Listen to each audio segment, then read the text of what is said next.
Hello everyone, आप देख रहे हैं चैनल अमीन इन्फो। दोस्तों, आज की इस वीडियो में हम Delhi university MA political science admission details 2021 के बारे में बात करेंगे। तो अगर आप 2021 में दिल्ली यूनिवर्सिटी से, फिर चाहे वो रेगुलर हो, एसओएल हो या एनसी वेब हो, यहाँ से एमए पॉलिटिकल साइंस करना चाहते हो तो क्या क्या एलिजिबिलिटी क्राइटेरिया है, क्या क्या टर्म्स एंड कंडीशन हैं, ठीक है, वो सभी चीज़ें हम इस वीडियो में कवर करने वाले हैं। सबसे पहली चीज़ दोस्तों, जितनी भी चीज़ें मैं आपको बताऊंगा, एलिजिबिलिटी क्राइटेरिया, चाहे वो एसओएल हो, रेगुलर हो, एनसी वेब हो, सभी के लिए सेम है। एनसी वेब का थोड़ा मैं आपको बता देता हूँ। Non college women education board, NC web के अंदर सिर्फ वुमेन कैंडिडेट एडमिशन ले सकती हैं जो कि दिल्ली की रेजिडेंस हैं। अगर आप वुमेन कैंडिडेट हो, दिल्ली में नहीं रहती हो, बाहर की हो, तो आप एनसी वेब में एडमिशन नहीं ले सकती। एसओएल या रेगुलर कॉलेजेस में एडमिशन ले सकते हो बिल्कुल। तो सबसे पहले हम बात करते हैं कि फॉर्म्स कब निकलते हैं दिल्ली यूनिवर्सिटी के। दिल्ली यूनिवर्सिटी के जो फॉर्म हैं वो अप्रॉक्स मई एंड से लेकर जून के मिड तक निकलने की चांसेस रहते हैं। तो अगर आप इंटरेस्टेड हो तो फ्रॉम द मंथ ऑफ मई आप बिल्कुल अवेयर रहो DU की वेबसाइट पर du.ac.in, वहीं पर आपको फॉर्म्स की अपडेट देखने को मिलेगी। बाकी हम अपने चैनल पर भी एडमिशन से रिलेटेड, एजुकेशन से रिलेटेड वीडियोस प्रोवाइड करते रहते हैं। तो आप अगर चैनल पर पहली बार हैं तो चैनल को सब्सक्राइब कर सकते हो। दूसरी बहुत ही इम्पोर्टेंट चीज़ ये है कि बहुत से बच्चे, खासकर एसओएल के स्टूडेंट, हर बार ये कंफ्यूज रहते हैं कि यार अभी तो फॉर्म DU के आए हैं, रेगुलर कॉलेजेस के आए हैं, हमें तो एसओएल में एडमिशन चाहिए, तो हम ये वाला फॉर्म क्यों भरें, हम तो वेट करेंगे, बाद में अपना फॉर्म फिल करेंगे। तो इस मिथ को मैं दूर करना चाहूँगा कि यार रेगुलर हो, एसओएल हो या एनसी वेब हो, मास्टर्स लेवल पर एडमिशन फॉर्म एक ही भरवाया जाता है। जो मई जून में DU वेबसाइट पर PG एडमिशन फॉर्म निकलता है, वही फॉर्म आपको फिल करना पड़ेगा अगर आप एसओएल या एनसी वेब में एडमिशन के लिए अप्लाई करना चाहते हो। तो भी रेगुलर का तो वो फॉर्म है ही, लेकिन आप अगर एसओएल या एनसी वेब में भी जाना चाहते हो तो भाई वही सेम फॉर्म होता है, उसी को आपको फिल करना होगा। तो बिल्कुल भी अपने फाइनल ईयर की प्रिपरेशन में बिजी होने के साथ साथ आपको थोड़ा दिमाग यहाँ पर भी लगाना पड़ेगा कि भाई अगर एसओएल या एनसी वेब से या रेगुलर से PG करना चाहते हो तो भाई फॉर्म कब निकलेंगे, ये भी आपको ऑफिशियल वेबसाइट चेक करते रहनी है। एप्लीकेशन फॉर्म की जो फीस है अराउंड 750 रुपये होती है जनरल और OBC की, और अदर रिजर्व कैंडिडेट के लिए 350 रुपये की फ़ीस होती है। ठीक है, तो ये मैंने आपको फॉर्म का चक्कर सारा बता दिया। अब थोड़ा बात करते हैं एलिजिबिलिटी क्राइटेरिया की। तो देखो यार, एमए पॉलिटिकल साइंस के लिए जो एडमिशन होते हैं DU के अंदर, वो मेरिट बेस और एंट्रेंस बेस के थ्रू होते हैं। Merit base in the sense कि ग्रेजुएशन के मार्क्स के बेस पर, आपके ग्रेजुएशन के जो ओवरऑल मार्क्स हैं उसके बेस पर, और एंट्रेंस बेस यानी कि नेशनल टेस्टिंग एजेंसी द्वारा एक एंट्रेंस एग्ज़ाम कंडक्ट करवाया जाता है, उसके थ्रू। दोस्तों 50% सीट्स मेरिट बेस के लिए रिजर्व होती हैं और एंट्रेंस बेस के लिए भी 50% सीट्स रिजर्व होती हैं। अब यहाँ पर एक बात समझने की है, देखो यार, मेरिट बेस कैटेगरी के अंदर सिर्फ और सिर्फ वही बच्चे आएंगे जिन्होंने अपनी ग्रेजुएशन में BA ऑनर्स पॉलिटिकल साइंस किया है, और वो भी दिल्ली यूनिवर्सिटी से किया हो। सिर्फ वही लोग मेरिट बेस के लिए एलिजिबल होंगे। वहीं अदर कैंडिडेट जिन्होंने DU से कोई और कोर्स किया है, BA ऑनर्स पोल साइंस नहीं, हो सकता है BA प्रोग्राम किया हो, या BA ऑनर्स हिस्ट्री किया हो, या इकोनॉमिक्स किया हो, या BA प्रोग्राम किया हो, तो वो लोग, और ऐसे बच्चे जिन्होंने कॉमर्स, आर्ट्स या साइंस स्ट्रीम से ग्रेजुएशन करी है, चाहे DU से करी हो या बाहर से भी करी हो, तो वो बच्चे आएंगे एंट्रेंस के थ्रू। तो कुल मिलाकर बात यह है कि मेरिट बेस कैटेगरी के अंदर वो बच्चे होंगे जिनकी ग्रेजुएशन पॉलिटिकल साइंस ऑनर्स में ही है और DU से ही है। अगर आपने BA ऑनर्स पोल साइंस किसी और यूनिवर्सिटी से करी है तो उस केस में भी आप एंट्रेंस के थ्रू ही आओगे, मेरिट के थ्रू नहीं आओगे। ठीक है, तो ये सारा मेरिट और एंट्रेंस का चक्कर है। अब जो हमारी एलिजिबिलिटी क्राइटेरिया है, मार्क्स की रिक्वायरमेंट, वो समझिए। पहली चीज़, अगर आप मेरिट के थ्रू आ रहे हो तो ऑफ कोर्स मैंने जैसे कि बताया कि BA ऑनर्स पॉलिटिकल साइंस की डिग्री होनी चाहिए, और जनरल वालों के लिए एटलीस्ट 60 मार्क्स हैं ग्रेजुएशन में, 60% ग्रेजुएशन में होनी चाहिए जनरल वालों के लिए। OBC के लिए 54, और SC ST के लिए मिनिमम पासिंग मार्क्स। जी हाँ, SC ST के लिए मिनिमम पासिंग मार्क्स हैं कोई ग्रेजुएशन में परसेंटेज का रिक्वायरमेंट उसमें नहीं है। ठीक, और बारी आती है फिर हमारी मेरिट बेस्ड एलिजिबिलिटी क्राइटेरिया की, माफ़ कीजिएगा एंट्रेंस बेस्ड एलिजिबिलिटी क्राइटेरिया की। तो उसके अंदर 2 क्राइटेरिया रखे गए हैं। पहला क्राइटेरिया ये है कि आपके पास बीए प्रोग्राम या बीए ऑनर्स या बीए पास की डिग्री है, डीयू की या किसी और यूनिवर्सिटी की, तो उस केस में कम से कम 50% मार्क्स जनरल वालों को, SC ST वालों को मिनिमम पासिंग मार्क्स और OBC वालों को 45% मार्क्स। वहीं आपके पास अगर साइंस या कॉमर्स बैकग्राउंड की डिग्री है, इंजीनियरिंग बैकग्राउंड की डिग्री है, डीयू की या किसी और यूनिवर्सिटी की, उस केस में जनरल वालों को एटलीस्ट 60% मार्क्स चाहिए होंगे ग्रेजुएशन में, OBC वालों को 54 और SC ST वालों को मिनिमम पासिंग मार्क्स चाहिए होंगे। ठीक है, तो कुल मिलाकर बात यह है कि SC ST कैटेगरी के लिए सिर्फ पासिंग मार्क्स का क्राइटेरिया है, चाहे वो मेरिट के थ्रू आ रहे हों या एंट्रेंस के थ्रू आ रहे हों। ठीक है, अब बात करते हैं इसके एडमिशन प्रोसीजर की। तो देखो यार, एडमिशन प्रोसीजर में सबसे पहले फॉर्म निकलता है, वो आप फिल कर दोगे। एंट्रेंस एग्जाम, देखो अगर आप मेरिट के थ्रू आ रहे हो, आपको इतना अपने ऊपर कॉन्फिडेंस है कि यार नहीं, मैंने तो DU से करी ग्रेजुएशन, बहुत अच्छे मार्क्स मेरे हैं, मैं मेरिट के थ्रू ही जाऊँगा, एंट्रेंस में दूंगा ही नहीं, इतना कॉन्फिडेंस अगर आपके अंदर है तो एंट्रेंस एग्जाम का कोई झंझट आपको पालना ही नहीं है। लेकिन फिर भी अगर आप एंट्रेंस के थ्रू आना चाहते हो, जो कि बहुत से बच्चे एंट्रेंस के थ्रू ही आते हैं, अब देखो यार, आपकी हो सकता है ग्रेजुएशन में अच्छे मार्क्स हो, फिर भी मैं आपको ये रिकमेंड करूंगा कि भाई एंट्रेंस की प्रिपरेशन करें, एंट्रेंस एग्जाम भी दें।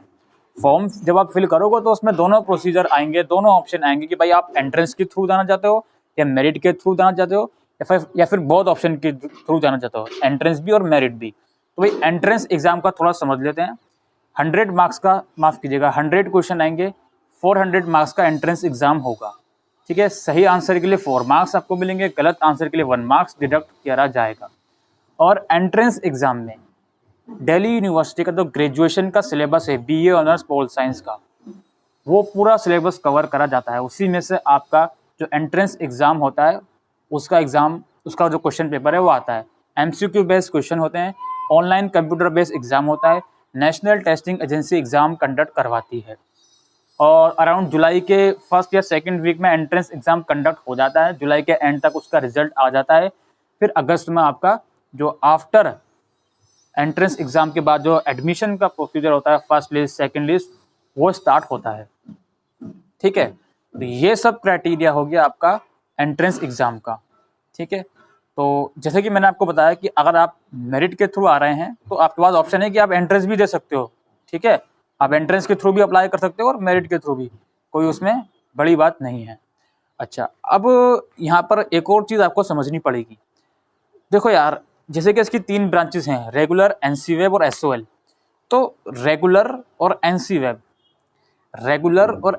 वेब की जो एडमिशन लिस्ट आती हैं वो DU की ऑफिशियल वेबसाइट पर आती हैं, और भाई NC वेब की भी DU की वेबसाइट पर भी आएगी NC वेब की, और NC वेब की जो ऑफिशियल वेबसाइट है ncweb.du.ac.in, इस वेबसाइट पर भी आएगी। वहीं SOL की जो एडमिशन लिस्ट है वो सिर्फ SOL की वेबसाइट पर आती हैं, sol.du.ac.in। यहाँ पर एक और चीज़ समझनी पड़ेगी आपको, जो एडमिशन प्रोसीजर होता है कंप्लीट तरीके से अब ऑनलाइन हो चुका है। ठीक है, ऑनलाइन हो चुका है, सारा प्रोसीजर सब कुछ ऑनलाइन ही है।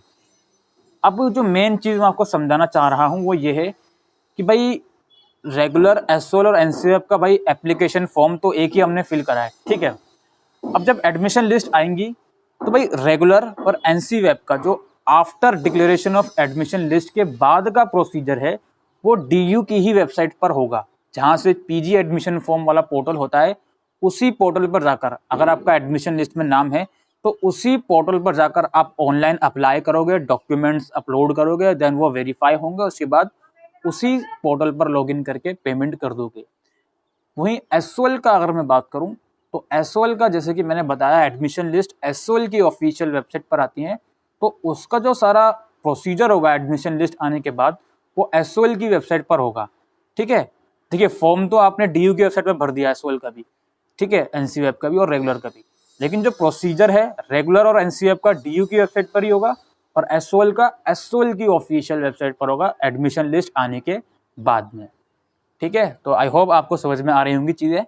नंबर ऑफ सीट्स की अगर मैं बात करता हूँ तो रेगुलर कॉलेजेस में सभी कॉलेजेस को मिलाकर अराउंड 628 सीट्स हैं, जिसमें से 314 सीट्स मेरिट के लिए हैं और बाकी की 314 सीट एंट्रेंस बेस्ड कैटेगरी वाले बच्चों के लिए है।